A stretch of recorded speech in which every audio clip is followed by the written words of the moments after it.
Hey everybody, Plushie here. Today I wanted to make a video addressing the situation regarding the content creator guideline and what my channel, what decisions I will make regarding, this whole thing.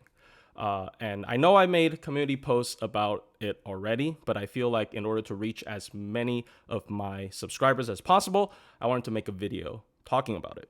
So, a little bit of a history lesson. This is the FGO JP content creator guideline. So it basically outlines all the stuff that you are allowed to make content of and all the stuff that you are not allowed to make content about in terms of FGO. And this was published all the way back in August 4th, which is this anniversary. And I don't know if you guys remember, I did make a video and it was only public for about 10-20 minutes because I made a video. When I first saw this, I was shocked, I was mad, and I made a video, very inflammatory video called Lasengo went full Nintendo, right? But then a lot of my content creator friends and whatnot, they're like, you might want to consider not overreacting because obviously this is sort of out of nowhere. You should probably do more research before releasing stuff like this instead of fear-mongering people. And I think that is very reasonable. And I definitely got very emotional. Therefore, I released that rant video, right? Especially at the time with the whole servant coin thing, pissing people off. I just didn't have the best view for this company. So I was like, okay, maybe I'm biased, right? So I took it down, I made an apology, and things go on as usual. And of course, none of my content was taken down, throughout this entire period. But what triggered this is, of course, last week, one of my great content creator friends, which I will keep anonymous for now, he's on YouTube. He does have a channel. If you watch, especially Minturn content, you probably know him. He contacted me about, he just commented on one of my Audio Call 3, videos and asked me oh, I just got 2 content takedown requests from Sony Music Entertainment, which is what Aniplex is owned by. And I want to ask why you and other content creators are not getting hit by this. But I am, and I want to confirm whether this is fake or not. So can you help? And then obviously everybody's a little bit busy right now. So we all, sort of got into a small group, but only until about yesterday, we looked through the whole thing, me and him and some other FGO content creators that I personally know. We looked through it. He showed what email he received. And unfortunately, I cannot show you the screenshots as of now because I haven't gotten his permission, but you just have to take my word for it. But it looks very legit. Basically, he got 2 copyright strikes by Sony Music Entertainment just from the Audio Call 3 boss fights that he posted. And obviously, copyright strikes are very scary because if you reach 3 copyright strikes, your channel gets terminated. And obviously, not just me, people who are aware of this are all a little bit shaken, and they have been taking their own measures depending on how much risk they're willing to take and what content they are willing to put on their channel in the future. So this is the whole story of why this topic got brought up once again, because this very much indicates that this is not just applying to officially licensed content creators by Lasengo, right? Like a lot of people assumed, because obviously this is a very strict restriction. We can go through this very briefly in a bit. And it's just very scary that normal content creator, individual content creators are also getting hit by this. So let's look at the restrictions now briefly. This is the English translated page. I'll link the original page in the description as well. But here are what you can post videos about. Currently, you can post videos of part 1, part 1.5, and part 2 until Lost Spell 4. So all the story fights, all the story cutscenes, whatever, they're all completely valid. You can also post videos about main interludes, including Merry Christmas in the Underworld, which is Ereshkigal's event, CCC, Oku, and Imaginary Scramble. And event stories that are inside of events that are Fuyuki locked, right? And also rerun and light versions of the event. This also means that regardless of if the event is Fuyuki locked, the challenge quests and the free quests are fine. But the main story, if the event is not Fuyuki locked, will be restricted. And of course, other stuff that are allowed, such as gacha rolls, weekly quests, advancement quests, strengthening quests, free quests, as I said earlier, on Blank Earth main story and events, and then CQs on Blank Earth and events, right? So only the event stories and main story are the target of this restriction. But then we, of course, look at what stuff that you cannot stream or make videos about currently. Main story, starting from part 2, Atlantis and on, you cannot post any videos about.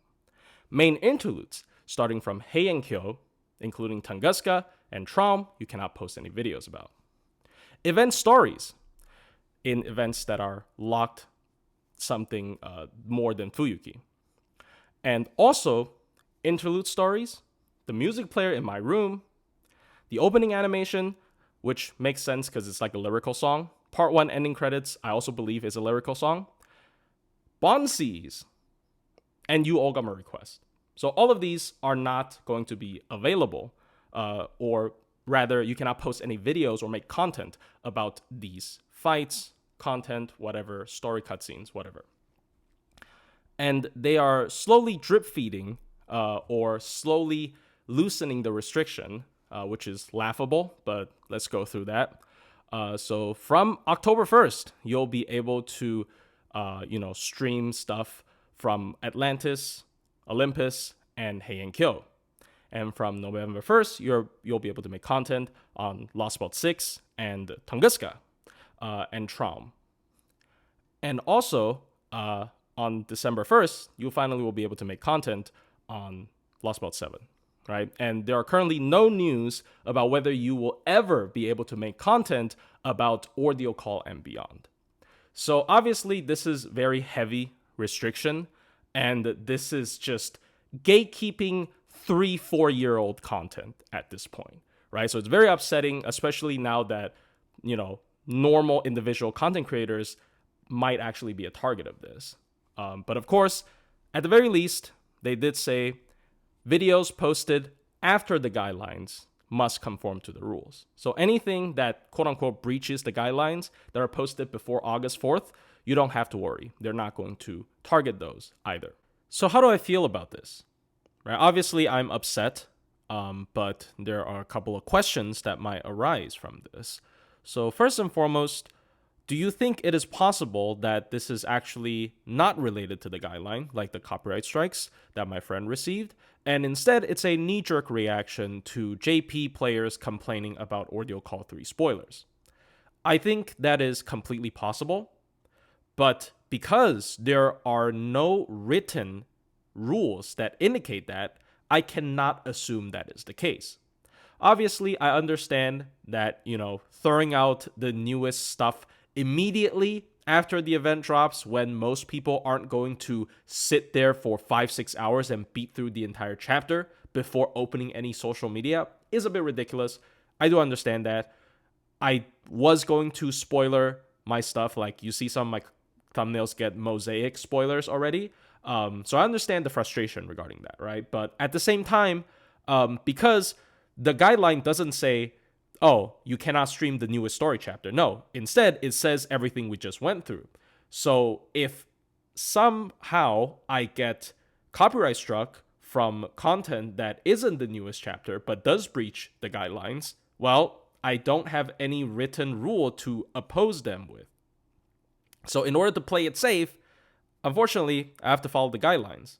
So I won't even be able to post videos with like completely blank thumbnails. Like that was my old plan, was to, oh, because so many people are complaining, my old plan was to just post a blank thumbnail and title the videos Ordeal Call for Spoiler Boss Fight number 1 until how many boss there are in the chapter, right? But I'm not going to do that anymore because this could potentially get me content copyright struck.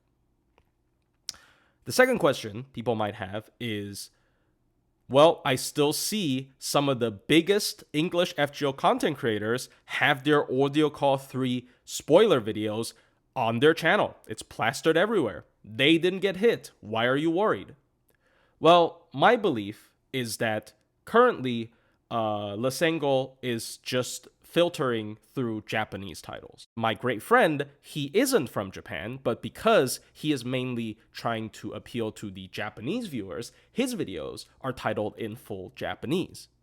So once again, I believe he's the first wave of people who's getting hit.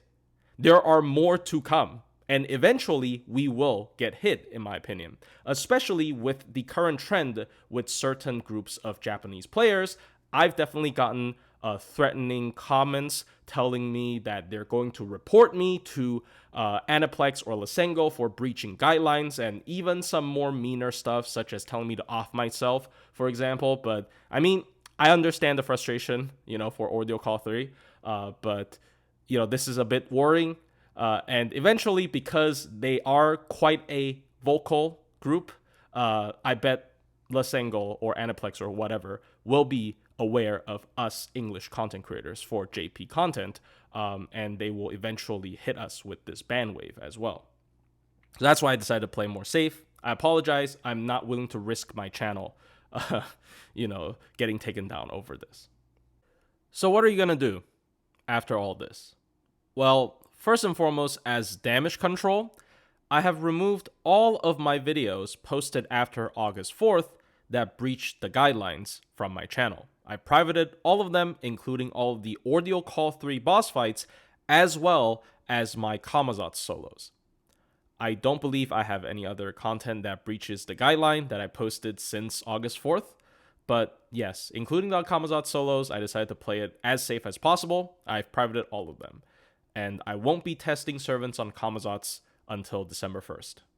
Of course, because that's when the restriction for Lost Belt 7 will be lifted. And when that happens, I'll also republish all of my old Kamazatsu solos, which, I mean, I doubt people care at that point, but hey, I will do it out of principle. The Bond CE guideline is frankly ridiculous, and I will still be including Bond CEs in my min-turn comps if need be. Maybe if I get pressured, I will censor the art of the Bond CE in the team build screen, but that's really stupid. But, I'm willing to take that if they really, really are super picky about it. But as of now, I won't really give a crap because I doubt they look into every video and check if there's a Bond CE being used. But that does mean I won't be making any more Bond CE demonstrations, especially not on new servants. And honestly, other than those, it doesn't really affect my main content on my channel because usually I do min-turns on the new challenge quests as well as do servant reviews and servant demos. And luckily, servant ascensions are not mentioned in any of the regulations, luckily enough. So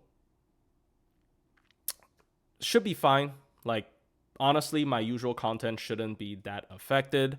And yes, it sucks that usually my biggest surge of views happen during new story chapter releases, but still, I will be able to demonstrate the new servants at the very least. So I only have to live with that, right? Anyways, that's about all I wanted to say. I hope this explained the situation better than the community post, and I'll see you guys in the next video, hopefully very soon.